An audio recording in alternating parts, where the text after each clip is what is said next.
Voilà, donc maintenant on vient de commander un nom de domaine et un hébergement chez OVH, chez un hébergeur. Donc n'hésitez pas à prendre un autre hébergeur si vous préférez. Alors maintenant qu'on a fait ça, on va pouvoir avoir un espace réservé sur un serveur allumé 24 heures sur 24. Sur ce serveur, on va pouvoir y mettre les fichiers de notre site web. Alors comment créer un site web? Si vous n'êtes pas un codeur, si vous ne connaissez rien au HTML, au PHP, ne vous en faites pas. On va utiliser des outils tout faits qui nous font les sites rapidement. Alors ce qu'on va utiliser, ce sont ce qu'on appelle des CMS. Alors je vais encore aller ouvrir un petit dossier pour que vous puissiez lire ce que je raconte. Alors voilà, on va utiliser ce qu'on appelle un CMS, pardon, en majuscule, pour Content Management System. En anglais, donc en français, ça veut dire des systèmes de gestion de contenu.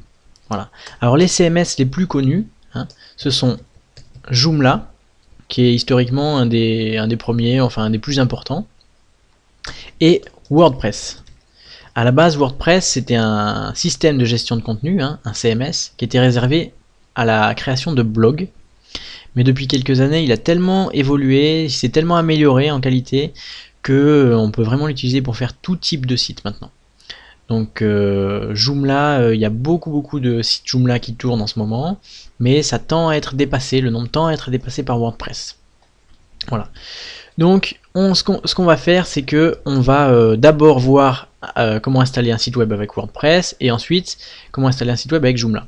Donc WordPress et Joomla, ça se présente sous forme un tas de fichiers, en fait, voilà, un tas de fichiers qu'on télécharge sur notre ordinateur et qu'ensuite on envoie sur notre espace d'hébergement. Alors on va faire tout ça ensemble, je vais vous montrer, en commençant par WordPress. Alors donc on va commencer par télécharger WordPress. Alors téléchargeons WordPress, pour ça il faut qu'on se rende sur wordpress.org. Voilà, il ne faut pas qu'on se rende sur wordpress.com. Wordpress.com, c'est un endroit sur lequel on peut avoir un blog gratuit hébergé, mais on n'a pas un nom de domaine à soi.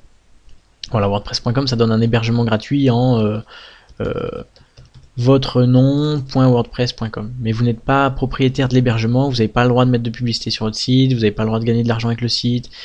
Donc c'est pas ce qu'on va faire aujourd'hui dans cette formation. On va aller sur wordpress.org, télécharger le CMS et l'installer ensuite en ligne. Donc le téléchargement du CMS lui aussi est gratuit, ne vous en faites pas. Alors donc je vais sur internet, je suis encore ici, je vais retourner sur Google, on va télécharger WordPress, on va prendre la version française, on va aller directement sur le fr.wordpress.org, voilà celui-là. Donc nous voilà sur fr.wordpress.org et il nous suffit d'aller sur ce gros bouton télécharger WordPress. On enregistre le fichier et c'est parti. Alors on va le mettre ici, moi j'ai mon dossier comment créer un site, et voilà, et le téléchargement est lancé. Vous voyez, ça y est, il est terminé. Voilà, alors ça y est, ça c'est fait pour WordPress. Maintenant on va aussi télécharger Joomla. Non pardon, on va pas télécharger Joomla maintenant, on va faire de manière séparée. Voilà, donc je viens de télécharger WordPress. Alors, ensuite, je vais retourner sur mon bureau. Là, je suis ici.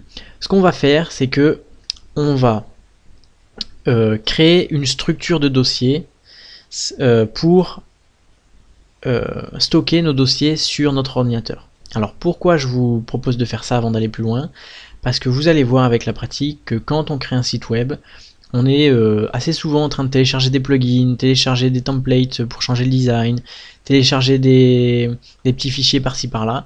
Donc ça aide d'avoir une structure de dossier pour savoir exactement où ranger quoi et où retrouver chaque chose. Alors, donc là, on a notre WordPress qui est encore sous forme zippée, on l'a pas encore dézippé. On va commencer par créer des dossiers et je vous conseille vraiment de faire la même chose. Alors, le premier dossier, moi, je l'appelle Core. C'est là-dedans que je vais mettre le WordPress d'ailleurs, je vais le mettre tout de suite. Le deuxième dossier, c'est le dossier plugin.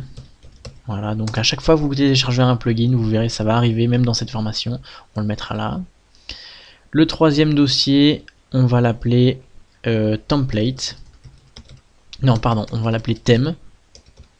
On va utiliser le mot français. Les thèmes, c'est le design en fait. Sur WordPress, on peut télécharger des thèmes déjà tout faits. Voilà, on va les mettre ici. Ensuite, on va faire un dossier documentation. Donc tout ce que vous apprendrez sur le CMS WordPress, tous les cours que vous prendrez, vous pourrez les mettre là. Et on va terminer par un dossier sauvegarde.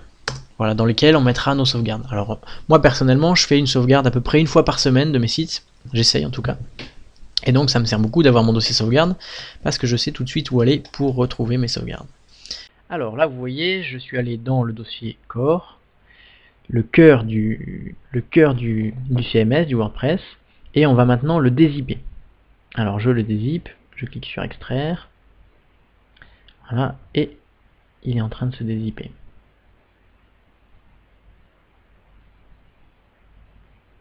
Et voilà. Donc vous voyez ici, on a notre WordPress 3.1 version française, on voit le FR. D'accord? Et ça, ce dossier-là WordPress, vous voyez, il est rempli de fichiers, il y a plein de fichiers WordPress. Mais ce dossier-là, c'est celui-là qu'on va envoyer sur notre espace d'hébergement OVH. D'accord? On va faire ça dans un instant.